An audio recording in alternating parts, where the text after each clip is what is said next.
Hello, everyone, and welcome to another episode of the Idea to Value podcast. I'm your host, Nick Skillicorn, and I'm thrilled to have with us today Victoria Prowse. She's the Magna Chair in Economics at the Krannert School of Management at Purdue University, and we've got a very, very interesting new piece of research around creativity and how that affects our lifelong journey that we're going to be talking about today. Victoria, it's wonderful having you here today. A pleasure to be here. Thanks for having me on your podcast. Welcome to the Idea to Value podcast, where in every episode we highlight the latest insights into creativity and innovation from experts around the world. I'm your host, Nick Skillicorn. I care about the evidence behind what makes ideas happen, and I've already helped thousands of people just like you through my unique insights into recent scientific findings of how creativity works. I also show you how to turbocharge innovation programs so they finally deliver on the value and ideas you've been struggling to execute. Get your free training on how creativity can be improved by registering now at www.ideatovalue.com. Now let's get on with today's episode. So for people who don't know about you and your work, could you just give us a very, very brief background as to where you got started and how you got to where you are now? Absolutely. So I'm generally interested in cognitive skills, not just kind of a narrow measure of IQ, but broader cognitive skills and how they play into our outcomes as adults in the labor market, how much we earn, where we work, what sort of jobs we're in, how successful we are in our workplace careers. I'm particularly interested in the origins of these skills in childhood, where they develop in childhood and how they can be nurtured in childhood with a view to these skills being important later on in the labor market. There are many skills which I'm kind of interested in, but in the work I'm talking today, I focus on creativity as a key cognitive skill that's established in childhood and can have important implications for the labor market. And one of the reasons we're particularly interested here in creativity today is that there's been a lot of technological change and automation in the workplace, and that puts less demand on kind of routine skills and potentially gives a premium to skills like creativity, which are going to be hopefully robust to automation. Now, you know, I'm a big fan of research into creativity. I'm an even bigger fan into longitudinal research, of which there is not very much in the field of creativity. For anyone who doesn't know about longitudinal research, that is when you don't just test someone once, you test them and then test them again over time to see how things have changed. And I understand you and your colleague, David Gill, have just got a new piece of research out looking at a new data set that actually looks at the impact of creativity over time. Can you tell us Absolutely. a little bit about it, please? Yeah, so the data set's really fascinating, and it's new in some ways in that it's ongoing and we're still following individuals, but old in other ways. This started way back in 1958 with a group of individuals who are all born in the first week of March in 1958 in the United Kingdom. And it's followed those individuals from birth through their childhood, as they go through school, as they go through university, if they did, and then eventually into the labor market. We've got data most recently on these individuals when they were age 55, but the survey is ongoing, and we can even kind of potentially in the future look more into the aging and retirement behavior of these individuals.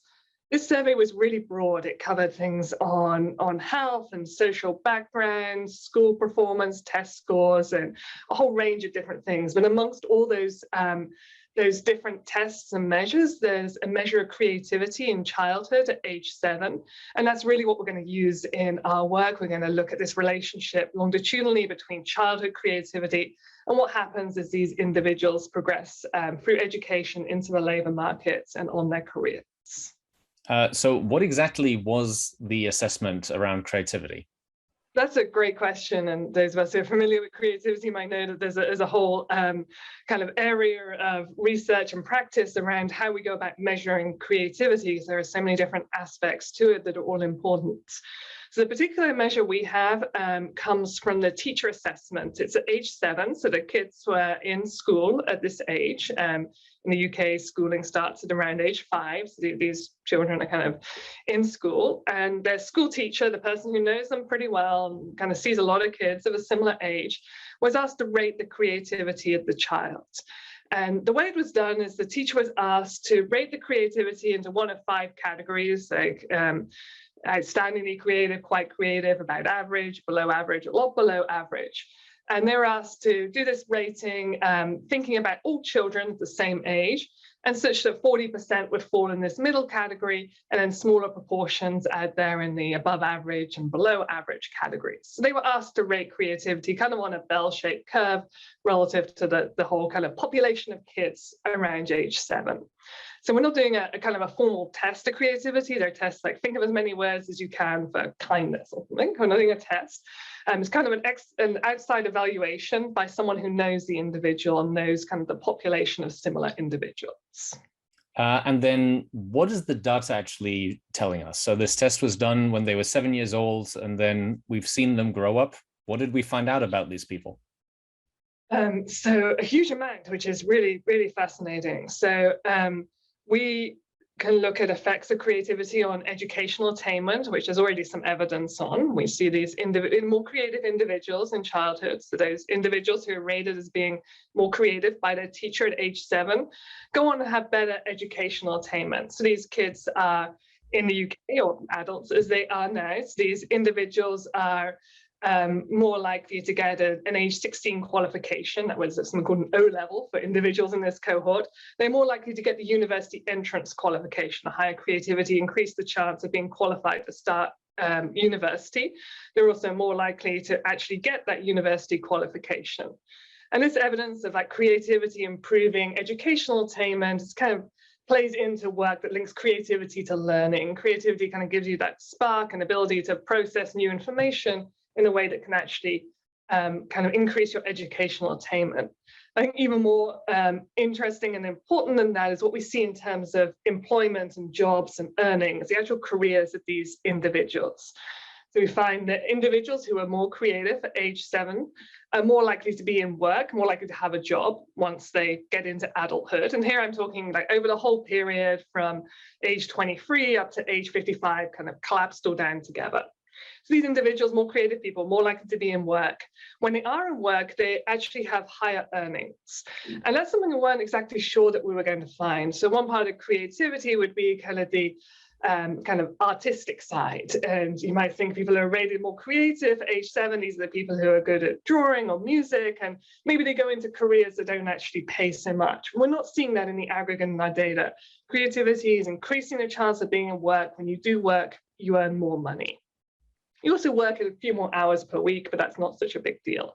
So really the bottom line is these individuals who are more creative, they have kind of more rewarding careers in the sense of a higher intensity of employment and higher earnings. Now, obviously, I think this is all fascinating, excellent, good news saying how creativity is the be-all and end-all.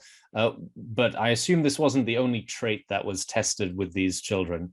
Were there any other things like children who are more intelligent or good at sports? Do they also display the same benefits when they're older, or what did the data tell us? Yeah, so there's a really comprehensive survey. So in childhood, there's also measures of cognitive ability, how good you are at reading, at math, on a sort of Raven type test, connecting shapes and patterns. And we control for that in our analysis because we don't want to attribute everything to creativity when there are other kind of abilities that are related to creativity and which are also important for the labor market. So we also control for this creativity, this cognitive ability measure in our analysis, and we can contrast the effects of cognitive ability and creativity. So cognitive ability also matters for these wages and labor market outcomes, and a bit more than creativity. That makes sense, but there's an effect of creativity kind of above and beyond these standard kind of test score type measures, which we kind of obsess about so much. There are also some differences in the effects of cognitive ability and creativity, which I think really emphasize that creativity is not just another type of kind of standard intelligence. It's really something different and goes beyond that. In particular, more creative individuals are more likely to be in jobs that require experience. More cognitively able individuals, they're more likely to be in jobs that require the formal qualifications. So we see creativity steering people or being rewarded in the form of the experience that you've got then translates into a different job. So it's really this kind of experiential aspect that creativity kind of gives you more practical skills and means that you're rewarded more for your experience once you get in the labor markets. Could you, just so I understand correctly, what would be an example of these two different types of labor markets, experience-based or qualifications-based? So getting into the details a little more, once the individuals are in employment, they were asked, does your job require a formal qualification? Does it require experience? So something that requires a formal qualification, it's not just kind of being a doctor or a lawyer to be licensed. Obviously, that's a formal qualification. Maybe even being a plumber or an electrician, you need a formal qualification. Something that requires experience would be something like maybe a people-facing job where you need a track record of kind of interfacing with individuals in that way, but you might not necessarily kind of have a certificate that says that you have that skill. So the experience-based jobs are ones where you need a proven track record of doing something, which goes back to the practical aspect of this. The formal qualifications are where you need kind of a certification that you have a particular skill or you've met a particular standard. Okay, it's interesting because there's obviously a lot of research which links creativity to openness to new experiences, and that might relate to these people generally being more able to try out new things and also focus on those experiential traits. Yeah, I think that's absolutely a big part of what's going on here. So we see that people with more creative people are better at practical skills. Even in school, they're better at things like kind of woodwork and metalwork, these practical based things. So they can kind of take, no one's taught you to do that before, but you can kind of take what you know about manipulating objects or whatever it is and apply it to that setting. So I think we're really seeing that kind of the correlation with openness is kind of at some level an intellectual curiosity. And what we're doing is in a way going beyond that and showing that it really matters for education and for employment in terms of wages and what jobs you get into. I think let's not just skip over what you just said. That's really interesting. You're saying that there's a correlation, of course, always a correlation, not necessarily causation, but there's a correlation between higher creativity ratings and what people would consider not necessarily creative skills, but practical skills. Yeah, absolutely. So one thing the individuals in this study were asked to do is when they're in employment to rate the sort of skills they have. So things like how good are you at using tools, construction and assembly, how good are you selling products, how good are you at looking after people who need care. These are all practical things. There are other things as well, but the practical things I think are really relevant here. On these practical skills, more creative individuals systematically say that they're better at them, and more cognitively able individuals actually systematically say they're worse at them. So we had these different effects. If you're more cognitively able, then you rate yourself worse on average in things like selling products or caring for others. If you're more creative, you rate yourself positive. So there's a real distinction in like the directions these affects. So it's kind of interesting because some people think, oh, creativity is just another type of intelligence. If your standard intelligence makes you better, then will creativity do the same thing? But we have these differential effects here with the creativity pushing towards the practical experiential skills but still nonetheless yielding benefits in the labor market. Were there any negative aspects of higher creativity ratings, any negative correlations somewhere? So we see that let me think about it. We're always like there for selling the creativity. So I think more creative people, I don't know if this is a negative aspect, is another way where it goes kind of the opposite directions. The more creative people, less likely to be in these jobs that require formal qualifications. So that would be one sense. And we see some null effects in some places where the creativity is really not coming through. So for example, when you're in school, in terms of how well you do in math and English, it's kind of analytical, traditional subjects, creativity is just not having an effect, whereas the cognitive ability does. So there are cases where cognitive ability comes through, but creativity does not. Science is another one. We move on to art, the creativity helps that, the cognitive ability hurts it. Okay. Now, obviously, I think this research is fascinating. I do see some limitations with it, though, and I'm sure we can talk openly about the data set coming from a ranking and a rating of teachers in the early 60s when maybe creativity was not top of people's mind.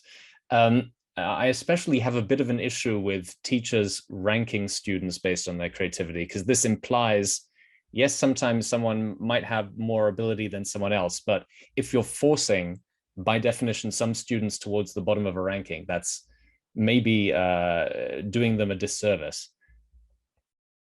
Yeah, I think that's an interesting point. So in a way, it has sort of an advantage in being in a period where people weren't talking about creativity, because the teachers weren't given an idea that this is just the superstar effect, or this is, you know, Bill Gates and kind of effect. Like it's just a more, the kind of out of the box sort of questions. I don't have a particular concern about that, and I kind of like that they're not maybe being kind of molded to society's discussion of what creativity is.